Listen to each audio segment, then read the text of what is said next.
First class to inter ఒకే చోట అంతర్జాతీయ ప్రమాణాలతో young India integrated residential schools deputy CM Bhatti ఒక్కోటి. అరే సార్, ఇప్పుడున్న స్కూళ్ళలో బాత్రూములు గతిలేవు సార్. ఈ కొత్త 5,000 కోట్లు దానికి పెట్టడం అంటే కాంట్రాక్టర్లకు ఇవ్వడం. అవి అప్పుడు తర్వాత ఇప్పుడు పోరగాళ్ళు ఉచ్చబోసుకుంటేందుకు బాత్రూములు లేవు సార్. బాత్రూములు గతిలేవు. కడుదురు కొత్తవి కడుదురు, తప్పేం కాదు, కట్టండి. కానీ ఫస్ట్ ఇవి బాగా చేయండి. ఫస్ట్ ఉన్న బాత్రూమ్ బాగలేకపోతే దాన్ని పట్టించుకున్న నాదుడు లేడు.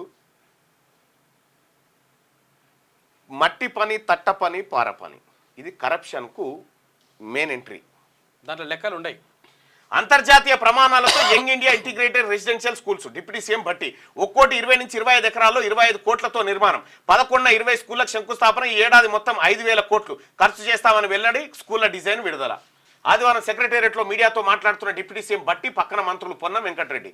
ఇక్కడ ముందే అనుకుంటారా ముందే ఎట్లుంటుందంటే, అచ్చా మీరు మొన్న ఎలక్షన్కి ఎంత పెట్టారు? మేము 1000 కోట్లు ఇచ్చినాం. 1000 కోట్ల నీకు ఎన్ని కాంట్రాక్ట్? 10,000 కోట్ల కాంట్రాక్ట్లు కావాలి. 10,000 కోట్ల కాంట్రాక్ట్లు ఎక్కడెక్కడ? ఇది కడదాం.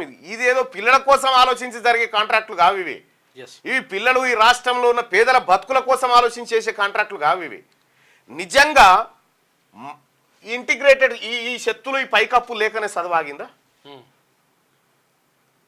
వెనకట పెద్ద మనుషులు, మా నాయన ఆతరం వాళ్ళు చెట్ల కింద కూర్చొని ఉష్కెల దిద్దిరు, ఇసుకలో అక్షరాలు దిద్దిరు. విజ్ఞానం అనేది ఏసీ గోడల మధ్యనే ఎక్కువ వస్తుంది అనుకుంటూ పొరపాటు. నీవు ఉన్నటువంటి స్కూళ్ళను బాగు చేయకుండా, ఉన్న స్కూళ్ళను పట్టించుకోకుండా, కనీసం మీకు చెప్పిన 1000 పాఠశాలలు మూతబడ్డాయి. ఈ మూతబడ్డ పాఠశాలలు రీఓపెన్ చేయడానికి కనీసం మనకు ప్రభుత్వానికి చేత కాకపోతే ఆ ఊర్లో ఉన్నటువంటి బీఈడీ చేసినటువంటి పిల్లలకు లీజుకి ఇస్తే వాటిని నడుపుకుంటారని చెప్పిన. విద్యా హక్కు చట్టాన్ని అమలు చేయరా? భట్టి విక్రమార్క గారు మీరే కదా అసెంబ్లీలో మాట్లాడింది. బయటిది మీరే కదా మాట్లాడింది. విద్యా హక్కు చట్టాన్ని ఎందుకు అమలు చేస్తలేరని మీరే ప్రశ్నిస్తారు. మీరు ఇప్పుడు ఉప ముఖ్యమంత్రిగా ఉండి మీ రాష్ట్రంలో మీ పరిపాలనలో విద్యా హక్కు చట్టాన్ని అమలు చేస్తలేరు. Shame sir, shame. మీరు చెప్పిన మాటకు చేస్తున్న పనులకు పొంతలేదు ఇక్కడ.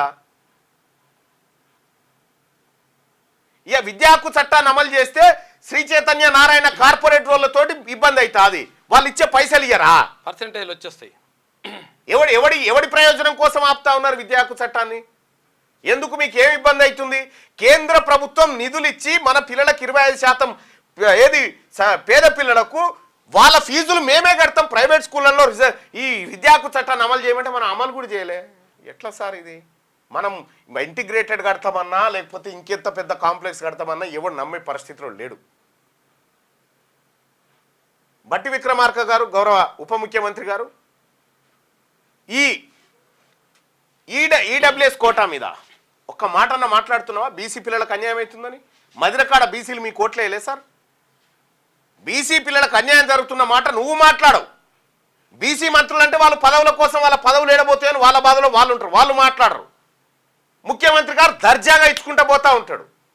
మీరు ఇది మాట్లాడరు, కులగణన మాట్లాడరు, రైట్ టు ఎడ్యుకేషన్ యాక్ట్ ఎందుకు ఇంప్లిమెంట్ చేయలేదని మాట్లాడరు. ఏం మాట్లాడతారు సార్? మరి ఇంకా ఏమి వినాలి సార్? మీది ఏమి వినడం కోసం ఉండాలి? బీసీలు సపట్లు కొట్టాలన్నా మీది? మీరే కదా మాట్లాడింది. అసెంబ్లీలో మాట్లాడి విద్యా హక్కు చట్టాన్ని ఎందుకు ఇంప్లిమెంట్ చేయవు అని చెప్పి ఆయన కేసీఆర్ను ప్రతిపక్ష నాయకుడి హోదాలో మీరు ప్రశ్నించారు కదా. ఇప్పుడు అధికార పక్షంలో ఉప ముఖ్యమంత్రి హోదాలో మీరు దాన్ని ఎందుకు ఇంప్లిమెంట్ చేస్తలేరు సార్? దాన్ని ఎందుకు ఇంప్లిమెంట్ చేస్తలేరు? అసెంబ్లీలో మాట్లాడిండు. అది పంపి ఇగో ఫస్ట్ క్లాస్ టు ఇంటర్ ఒకే చోట అని చెప్తాను. రైట్ టు ఎడ్యుకేషన్ ఎందుకు ఇంప్లిమెంట్ చేస్తలేరు?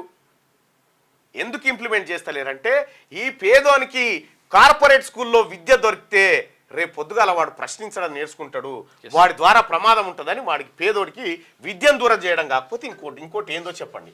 ఇది మీరే కదా మాట్లాడింది? ఇది మీరే కదా సార్ మాట్లాడింది? అధ్యక్ష, విశ్వవిద్యాలయాలు పోయే ముందు నేను గవర్నమెంట్ ఆఫ్ ఇండియా తీసుకొచ్చిన రైట్ టు ఎడ్యుకేషన్ చట్టానికి సంబంధించి కూడా ప్రభుత్వానికి మీ ద్వారా గతంలో కూడా నేను రిక్వెస్ట్ చేశాను. ఈ చట్టాన్ని మన రాష్ట్రం ఎందుకు అమలు చేయట్లేదు? అసలు నాకు తెలిసి చాలా రాష్ట్రాలు దీన్ని అమలు చేస్తూ ఉన్నాయి.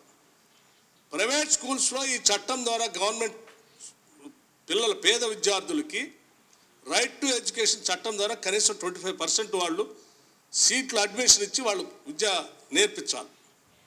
మీరు ఎందుకు ప్రభుత్వం దీన్ని వాడట్లేదు, దీన్ని ఎందుకు ఇంప్లిమెంట్ చేయట్లేదని నేను అడుగుతా ఉన్నాను. పదే పదే దీన్ని సభలో మీ ద్వారా ప్రభుత్వ దృష్టికి తీసుకొని వస్తూ ఉన్నాను. తీసుకోండి అండి. ఇది మరి మనం ఎందుకు తెస్తలేము సార్? మనం ఎందుకు చేస్తలేము ఈ పని? ఇవాళ మనం మాట్లాడుతూ ఉన్నాం. ఇప్పుడు ఇంటిగ్రేటెడ్ స్కూల్స్ కట్టాల్సిందే అని చెప్పి ఎక్కడ ధర్నా అయిందా సార్? బాత్రూమ్ కట్టమని ధర్నా అయింది, టీచర్ కావాలని ధర్నా అయింది. కాంట్రాక్టర్లకు మనం పైసలు అప్పచెప్పడానికి ఉన్న తాహతు ఉన్నటువంటి ఇంట్రెస్ట్ పేద ప్రజలకు సరైన సవలతులు ఇచ్చే కాడ మాత్రం కనిపిస్తలేదు. ఇవి ఉపయోగపడతాయి, పడేయంటలేను. ఇంటిగ్రేటెడ్ స్కూల్స్ ఉపయోగపడతాయి ఎప్పుడు?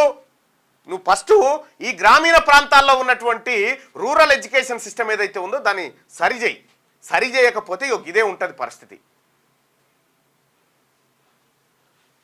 ఇప్పుడు 5,000 కోట్ల రూపాయలు ఈ ఏడాది, ఈ 5,000 కోట్లలో ₹1 కూడా బీసీ కాంట్రాక్టర్కు పోదు.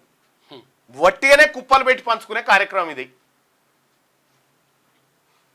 క్యూ న్యూస్ ఛానల్లో పనిచేయటకు అనుభవం గల సీనియర్ వీడియో ఎడిటర్స్ కావాలను సంప్రదించవలసిన నెంబర్ 8688926084. qnewsads@gmail.com ను సంప్రదించండి. లైక్ చేయండి.